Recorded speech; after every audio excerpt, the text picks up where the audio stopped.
வணக்கம். சிந்தையை அடக்கியே சும்மாவிருக்கின்ற சீர் அறிய செய்த குருவே, அந்த நிலைதனில் அறிவு அசைவற்று இருக்க பெரும் ஆனந்தம் பொங்குது அங்கே.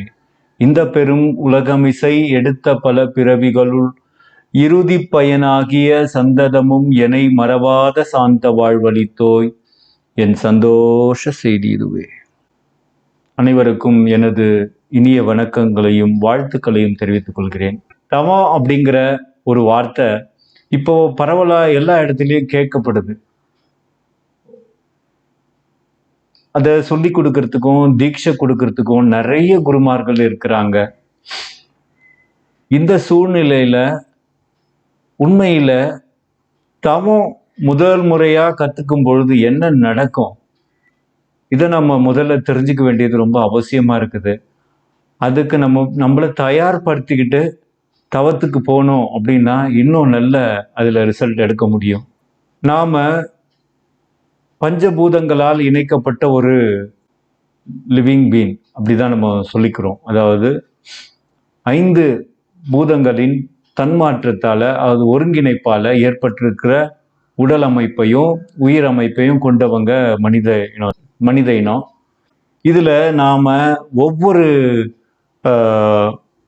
குணங்களுக்கும் ஒவ்வொரு விதமான தன்மை உண்டு இல்லையா? இப்போ நம்ம ஒரு கோபம் படுறோம் அப்படின்னா உடல் முழுக்குமே அதனோட எஃபெக்ட் இருக்கும். அதன் மூலயமா நம்மளோட ஆற்றல் செலவழிக்கப்படும். இது மாதிரி ஒவ்வொரு குணத்துக்குமே ஒவ்வொரு விதமான செலவு உண்டு. ஸோ இந்த செலவுகளை கட்டுப்படுத்த தான் நம்ம தவம் அப்படிங்கிற ஒரு முயற்சியை செய்கிறோம்.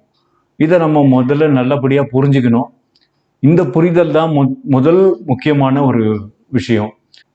நாம தவம் செய்தால் என்ன நடக்கும் அப்படின்னா, உங்களோட எனர்ஜி குறையாம இருக்கும்.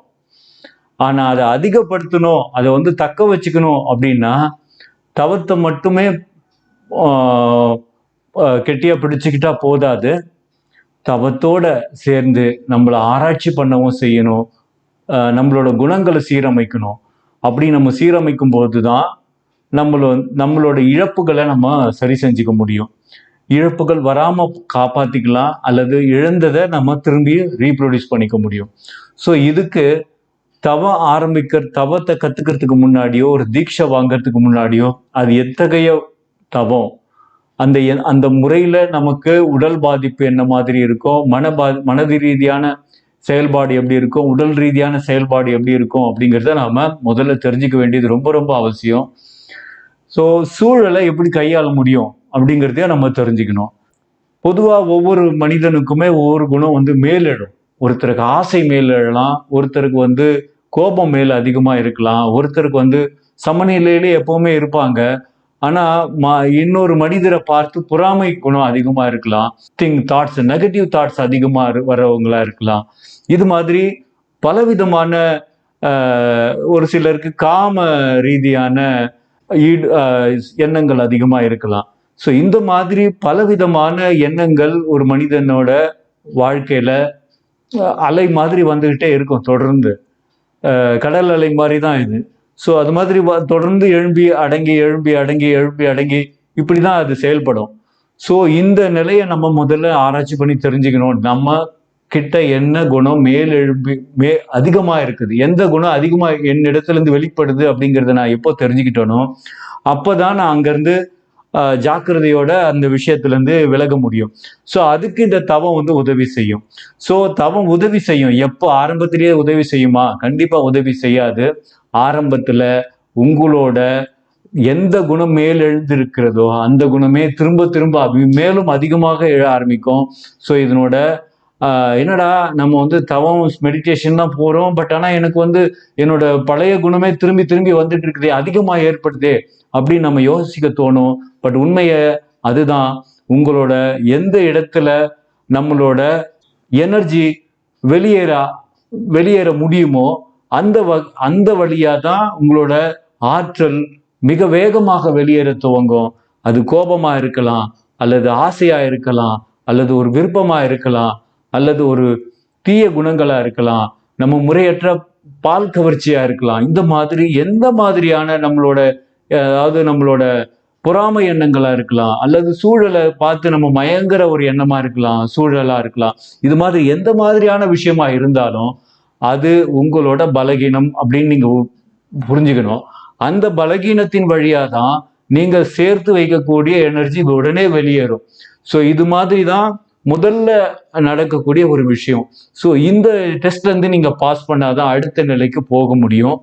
அடுத்த நிலை அப்படிங்கிறது எனக்கு இனிமேல் கோபம் வராத அளவுக்கு நீங்க உங்களை கண்ட்ரோல் பண்றீங்கன்னு வச்சுங்களேன், உங்களுக்கு ஒரு சூழ்நிலையும் ஏற்படும். நீங்க எப்போ கண்ட்ரோல் பண்ண ஆரம்பிக்கிறீங்களோ அப்போவே நீங்க பரீட்சைக்கு உள்ளாயிடுறீங்க. உங்களுக்கு இமீடியட்டா அடுத்த வினாடியே உங்களுக்கான பரிசோதனை ரெடி ஆயிடும். அதுக்கான டெஸ்ட் பேப்பர் ரெடி ஆகி வந்துட்டே இருக்கும். ஸோ அதெல்லாம் நீங்க எப்படி ஃபேஸ் பண்ண போறீங்க அப்படிங்கிறது உங்களோட தனிப்பட்ட திறமை. ஸோ இதுதான் முதல் டெஸ்ட். இதை நீங்க முதல்ல பாஸ் பண்ணிட்டீங்க, இதுல கரெக்டா வந்துட்டீங்க அப்படின்னா தவம் கொஞ்சம் கொஞ்சமா கைகூட ஆரம்பிக்கும். இதுதான் தவத்தினோட முதல் சீக்ரெட்டு. அது நம்ம முதல்ல நல்லா புரிஞ்சுக்கணும். தவம் போன உடனே நமக்கு வந்துடாது, தவத்தை கத்துக்கிட்ட உடனே நமக்கு கிடைச்சிடாது. அந்த தவத்தை முறையா செய்யணும் அப்படின்னா முதல் படியாகிய நம்மளோட துர்குணமோ அல்லது நம்மளுடைய அபரிவிதமான ஆற்றல் செலவாகக்கூடிய ஒரு வழி எது அப்படிங்கிறத நம்ம தீர்மானிச்சிட்டோம் அப்படின்னா அந்த வழியை முதல்ல நம்ம அடைக்கிறதுக்கு தயாராகணும். அந்த முயற்சியை முதல்ல செய்தா மட்டும்தான் ஒரு மனிதனுக்கு தவம் கண்டிப்பா சித்தி ஆகும். அப்படி சித்தி ஆகிற தவத்தை மேலும் அடுத்த நிலைக்கு கொண்டு போறதுக்கு உதவியா இருக்கும்.